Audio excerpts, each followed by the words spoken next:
Сайн байцгаана уу? Манай дараагийн дугаар ороход бэлэн болсон байна. Энэ удаагийнхаа дугаараар та бүхэндээ нэгэн өсвөр насны охин тохиолдсон харамсалтай иргэний тухай ярьж өгөхөөр бэлдсэн байгаа. За ингээд хэрэгээ ярьж эхэлцгээе. 2019 оны 5 дугаар сарын 8-ны орой 911 утсанд 15 настай Райли хэмээх охин алга болсон талаар дуудлага ирснээр энэ хэрэг эхэлсэн.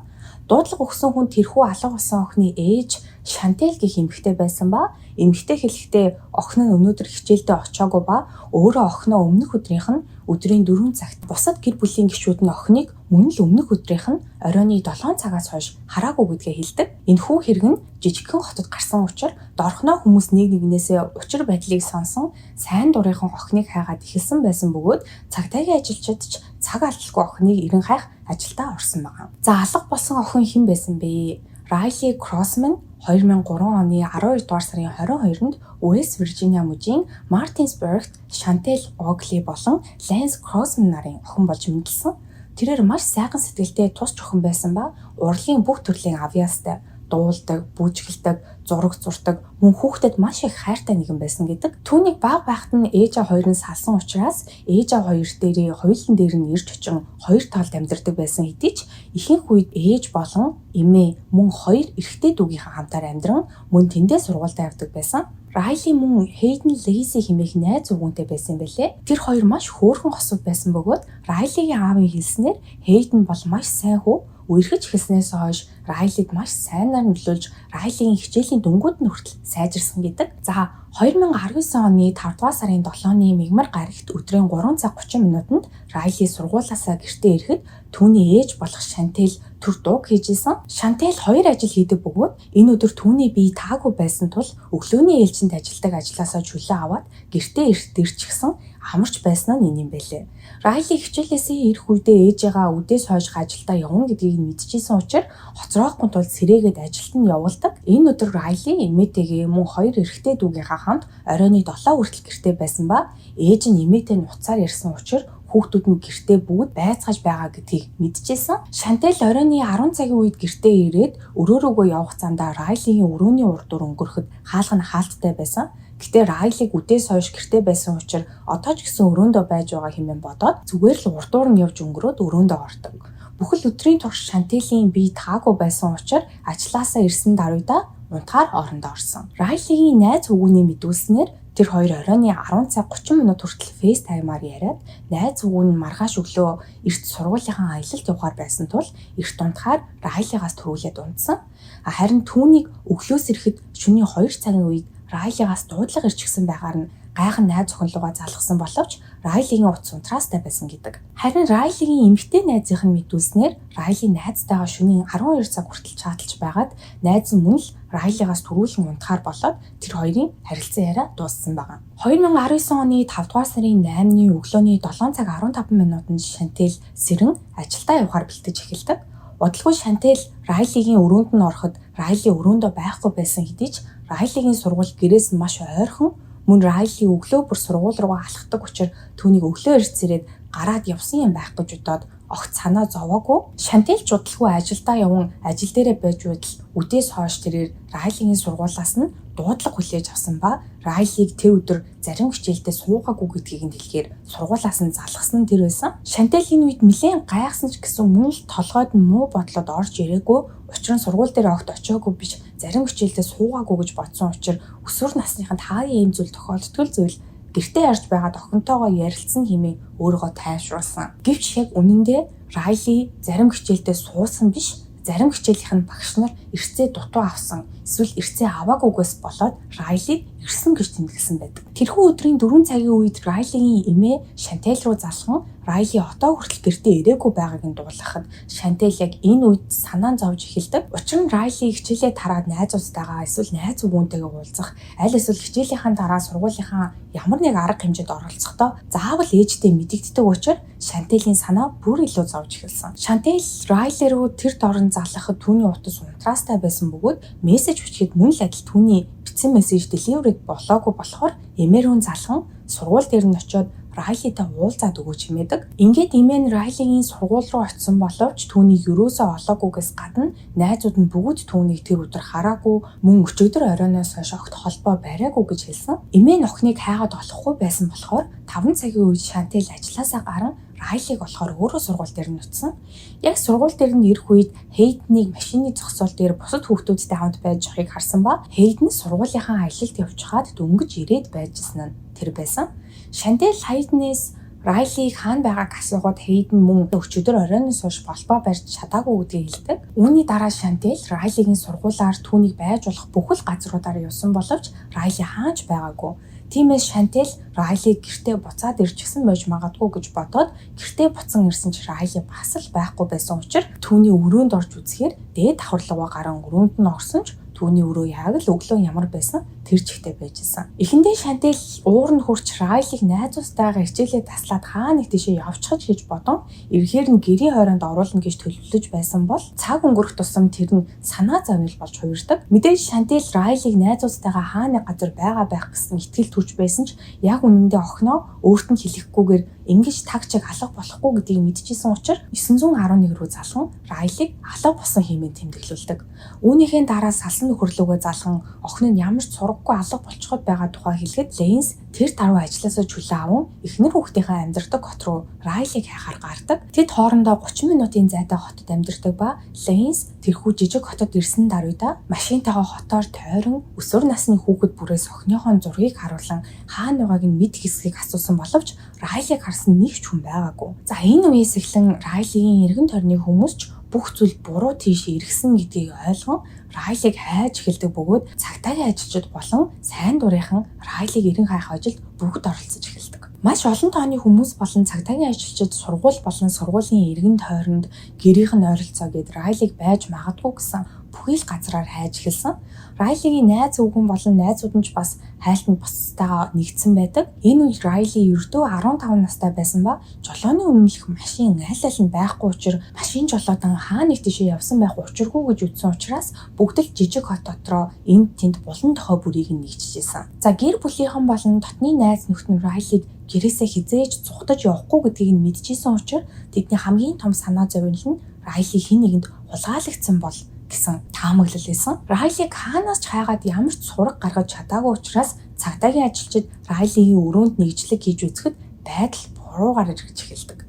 Түүний өрөөнд нэгжлэг хийх үедээ мөрдөгчд охины дээр болон орны даавн дээрээс цусны жижиг толбуудыг олсон бөгөөд тэрхүү толбуудыг шинжилгээнд явуулахад энэ нь ганцхан цусны тол биш ба цус шүс хоёр нийлсэн бөгөөд энэ нь Райли охиных болох нь тогтоогддог.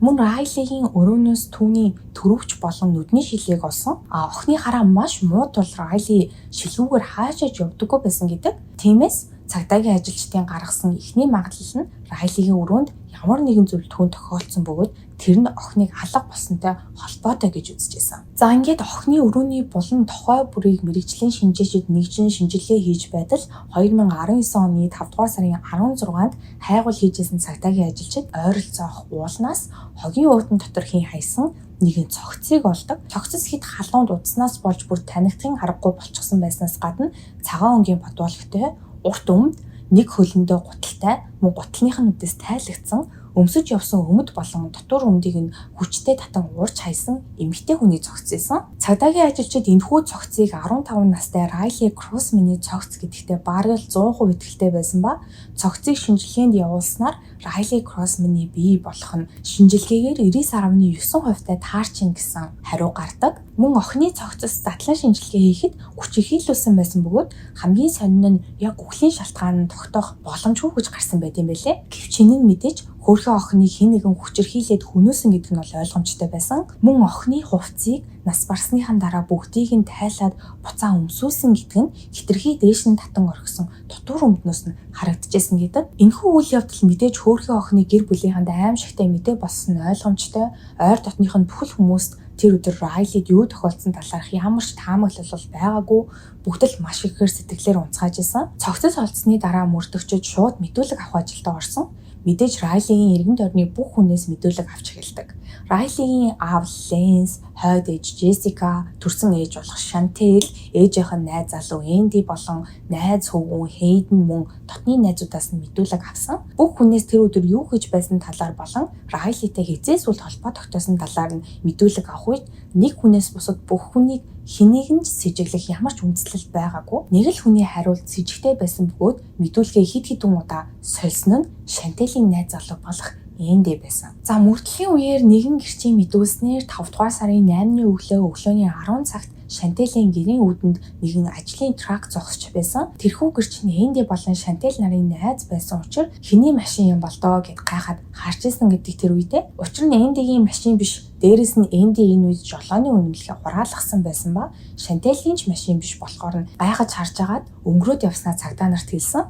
Шантелээс найз залуу Эндигийнхэн тухай асуухад Райлиг алга болдог өдөр Шантел Райлиг хайж сургууль дээр нь очсныхоо дараа гэртээ ирэхэд Энди мөн ажилласаа ирж таарсан. Түүнд Райли олдохгүй байгаа талаар хэлэхэд Энди гэрлүүгээ яаран гүйж ороод гаражнаасаа дугуй гаргаж ирэн Райлиг хайгаад ирээгээд явсан байдаг. Харин орой болж бараг л хот даяараа Райлиг хайж байхад Шантел гэрээрээ орох хэрэгтэй болоод гэртээ орж ирэхэд Энди буудан дээр унтчихсан. Мөрдөгчд нэг л зүйл буруу байгааг анзаарч Эндигээс 5 дугаар сарын 8-ны өглөө 10 цагт хаана байсныг нь асуухад барилгынхаа ажлыг хийгээд ажил дээрээ байсан гэсэн ба өглөөнөөс авахуулаад үдээс хойш хүртэл ажилласаа огт хөдлөөгүй гэж хэлдэг. Гэтэл түүний хамт ажилладаг нэгэн хүн Эндиг тэр өдөр бараг л ажил дээрээ харагдаагүй гэхэд Энди мэдүүлгээ дахин өөрчилж яг үнэндээ тэр өдөр би мансууруулах бодис авах гэж ажилласаа гарч явсан юм аа гэж хэлсэн. Цагдаагийн ажилчид Шантелаас Эндигийн мансууруулах бодисны хэрэглээний тухай асуухад Шантел бол үүнийг нь мэддэг байсан. Гэхдээ Эндидээ энэ зүйлээс олж хэд хэдэн удаа маргалцсан ч түүнийг зогсоож чадахгүй мэн гэдгээ мэдээд бууж өгөхөөр шийдсэн гэдэг. Эндигийн ихэвчлэн хэрэгэлдэг мансууруулах бодис нь бол кокаин хэмээх нэртэй тийм хар тамхины төрлийн бодис байсан юм байлээ. Энэхүү мэдүүлгийг өгснөхийн дараа Энди удалгүй дахин мэдүүлгээ өөрчилж ажил дээрээ байж байгаад гэртээ очин гэрээсээ хар тамхи авчирхаад гэрлүүгөө явсан гэж хэлдэг. Түүний дарганд хэлэхдээ тэрхүү өдөр өглөөний 9 цагийн үед ажилласаа гарч яваад өдөр 2 цаг өнгөртөл буцаж огт ирээгүй гэдгийг нь хэлдэг. Үүний дараахан мөрдөгчд Эндигийн гэрийн үүдэнд зогсож байсан ажлын трак нь түүний хамт ажилладаг хүмүүсийн нэгнийх нь трак болохыг олж илрүүлээд тэрхүү траканд нийцлэг хийхэд Райлигийн цогцыг хийн хайсан байсан хогны уутан дээрээс олдсон адилхан шохой траканд маш их хэмжээгээр байгааг нь олж илрүүлсэн. Мөн тэрхүү машинаас маш ховор байдаг эрэг боолтнууд олсон ба яг тийм эрэг боолт Райлигийн цогцос олсон газраас холгүй хүн 2 ширхэг олсон байдаг. Энэхүү 2 эрэг боолтыг яагаад нотлох баримт болгож мөрдөгчд авч хадгалсан бэ гэвэл энэхүү эрэг боолт нь маш ховор байдаг учраас Райлигийн амь насыг хүнөөсөн хүнтэй энэхүү эрэг боолт холбоотой байж магадгүй гэж бодоод авч хадгалсан байсан нь ингэж таарсан. Мөрдөгчид Эндиг өглөөний 10 цагт гэртээ очсныхоо дараа хаана байсныг нь асуухад ажилдаа эрт очимооргүй байсан тул тойруу замаар явсаар байгаад ажилдаа очсон гэж хэлсэн бол мөрдлийн үеэр өдрийн 12 цаг 30 минутанд Райлигийн бие олдсон газраас ердөө 2 майлын зайтай замын камерт бичигдэн үлдсэн байсан бол мөн л өөр нэгэн ойролцоох камерын бичлэгт дүрс нь үлдсэн байсан. Үүнийхээ дараа цогцос олдсон газраас хамгийн ойрхон байрлах шатхуун түгээгүүрийн газар ирэн шатхуун аваад 8 минутын дараа тэндээсээ хөдөлсөн нь илэрдэг. Эндигийн хэлсэн ажил руугаа явдаг тойрог зам нь өөрийнх нь бичигдэж үлдсэн газрын эсрэг зүгт байдаг ба ингээд дахиад л худлаа мэдүүлэг өгсөн нь нотлогддог. Үүгээр ч зогсохгүй Эндитэй хамт ажилладаг хэд хэдэн хүн Эндигийн талаар мэдүүлэг өгөхөөр сайн дураараа өөрсдийн биеэр цагдаа дээр ирсэн бөгөөд 5 дугаар сарын 7-ны орой болон 8-ны өглөө Энди тэрхүү тракийг унаад явж байсан нь нэг л с ิจ гтэй. Учир нь хинч өмнө нь түүний тэрхүү тракийг унаад явж байхыг хараагүй бөгөөд тэрхүү тракны эзэн Эндиг заримдаа гэрээс нь очиж авдаг байснаас биш Энди тэр тракийг огт түр зээлж унж байгаагүй хэрнээ тэр өдрөл гинт унаад яваад байсан нь с ิจ гтэй байна гэж мэдүүлэг өгсөн. Гэтэл үүний дараахан өөр нэгэн хамт ажилладаг хүн нь ирээд Эндиг тэр өдөр 3 ширхэг том хогны уут авч болох уу гэд аваад явсан гэж хэлдэг ба Эндигийн ажил дээр ашигладаг том хогийн уут нь охины цогцыг хайсан байсан ууттай ижилхэн ууд байсан мөн тогтогдсон. Үүгээрч зогсохгүй дайн гих Эндитэй хамт ажилладаг нэгэн залуу ирж мэдүүлэг өгсөн бөгөөд 7-оос 8 жилждэг шөнө 2 цагаас эхлээд 4 цаг хүртэл Энди Дон гих энэхүү залуу руу маш олон удаа залгах мессеж бичсээр л байсан. Мессежиндээ тэрээр дооноос өөрийг нь гэртээ хонуулаач гэж гуйсан ба доон энэ мессежийг нь уншаад дотнч биш байж сонин залуу вэ гэж бодоод огт тоолгүй буцаад унтсан. Одоо бодоход Эндигийн энэ үйлдэл охины алга болсонтой ямар нэг байдлаар холбоотой байж магадгүй гэж бодогдоод байна хэмээн мэдүүлэг өгсөн байдаг. Энэ нь мөн л Эндигийн өгсөн мэдүүлгээс зурж байсан. Энди хэлэхдээ Райлиг алга болдог шөнө тэрээр гэртээ унтаж байсан ба шөнө огт цэрээгүй өглөө болтол унтсан гэж хэлсэн бол мөрдөгчд гэрчийн мэдүүлгийг тулхан дахин мэдүүлэг авахд Энди тэр шөнө доон руу залгасан нь үнэн. Гэхдээ би кокаин хэрэглэжээд шөнийн 2 цагийн үед гэрлүүгээ орохоор явж байтал гэрийн ойролцоо эргүүлийн машин зогсож байсан. Тэгээд цагдаад баригдахыг хүсээгүй болохоор зүгээр зугатаад дооныг гэртээ хонуулаач гэж асуусан гэж хэлсэн боловч мэдээж энэ бас л худлаа гэдг нь шалгаж үзэхэд мэдэгдсэн. Тэр үед ямар ч эргүүлийн цагдаа тэр орчинд байгаагүй гэдг нь илэрдэг. Цаашлаад нэгэн Эндигийн эсрэг нотлох баримт гарч ирсэн нь Райлигийн утсыг олоод шалгаж үзэхэд эхэндээ с ิจ гтэй зүйл гарч ирээгүй харин устгасан дуудлага болон текст мессежүүдийн сэргийг шалгаж үзэхэд хэрэг гардаг орой Райли руу Энди хэд хэдэн удаа залгасан байсан бөгөөд Райли сүүлдээ бүр Эндигийн дугаарыг блок хийсэн байсан нь мөрдлөгийн үеэр илэрсэн. Мөн түүний найз өвгөн Эндигийн мэдүүлснээр Райли хэд хэдэн удаа Эндиг өрөөнд нь орж ирэн түнд төвөг уддаг талаар болон Эндиг өөрт нь ямар нэгэн зүйл хийх үе хэмээн айдаг талаараа дурдж байсан гэдгийг цагтаа нарт хэлж өгдөг. За эдгээр нотлох баримтуудыг с ิจ гтнэр татахад хангалттай гэж үзэн мөрдөгчд баривчлах зөвшөөрөл аван Эндиг барьж хорсон. Хэрэг гардаг өдөр яг юу болсон бэ? Энди эцээ хүртэл охины үхэлд өөрийгөө буруугүй хэмээн гүрээсээр л байсан учраас мөрдөгчдийн гаргасан таамаглалын дагуу хэрэг гардаг өдөр юу болсон талаар ярьж өгье. 5 дугаар сарын 7-наас 8 жилийн шөнө Энди Райлигийн өрөөнд орсон ба охинд бэлгийн хүчирхийлэл үзүүлэхээр оролцсон боловч охин хүчтэй эсэргүүцэн дуу чимээ гаргаад байсан тул дуу чимээ гаргахгүй тул охины амьсгааг дэрээр бон амь насыг нь хөнөөсөн. Үүнийхээ дараа охины цогцыг авч харан цогцос олддог ууланд очоод цогцтой нь бэлгийн гарцаанд орсныхон дараа хувцсыг нь буцаан өмсүүлээд орхисон. Ингэснийхээ дараа өглөө эрт ажилдаа очин ажлаасаа том хогийн ууднууд аван охины цогцсон дээр буцан ирээд уутанд хин хайсан. Мөн Райлигийн ээж Шантел мэдүүлэхдээ Энди сексийн үеэр маш их ууртай догшин нэгэн болж хувирдаг талаар мөн цагдаагийн ажил хэлж өгсөн байдаг. Энэ нь хэргийн ямар хэсэгтэй холбогдож байгаа вэ гэвэл Энди Райлигийн өрөөнд бэлгийн хүчирхийлэл үзүүлэх зорилготойгоор явж орсон. Гэвч Райли түүнийг хүчтэй эсэргүүцэж байсан тул Энди уурлаад тэр уурандаа охины амь насыг хөнөөсөн байж болцсошгүй. За Эндигийн шүүх хурал нь 2021 оны 9 дугаар сарын 27-нд эхэлсэн. Шүүгээс түүнийг насан туршаагүй хүүхдэд бэлгийн хүчирхийлэл үзүүлсэн.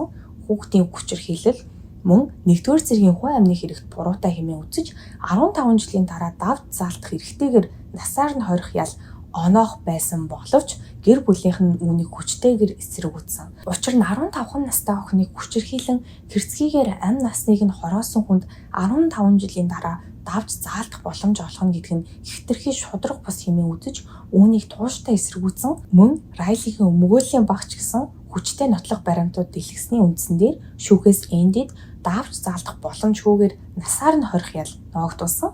Шүүхтэр Эндигийн ялыг шүүгч уншиж өгч байхад Эндид ямар ч сэтгэл хөдлөл илрээгүй бөгөөд гимсэн төрөх бол огтхонч байгаагүй гэдэг. Энди одоо хүртэл шорондоо хоригдож байгаа бөгөөд үлдсэн ялныхаа ерөөсөө л жил гарангийнх нь хугацааг эдлээд байгаа гэсэн үг. За нэг юм маш аимшигтай, харамсалтай, муухай хэрэг байна. Миний бичлэг таалагддаг бол лайк дараарай, subscribe дараарай. Хажууд нь байгаа хонхон дээр дарах юм бол шинэ бичлэг хийх болгонд та бүхэнд notification очих болно шүү. Мөн яриулахыг хүссэн хэрэг болон сая ярьсан хэрэг дээр ямар нэгэн санал сэтгэл байх юм бол доор comments бичиж үлдээгээрэй. Ингээд дараагийн дугаар хүртэл түр баяртай.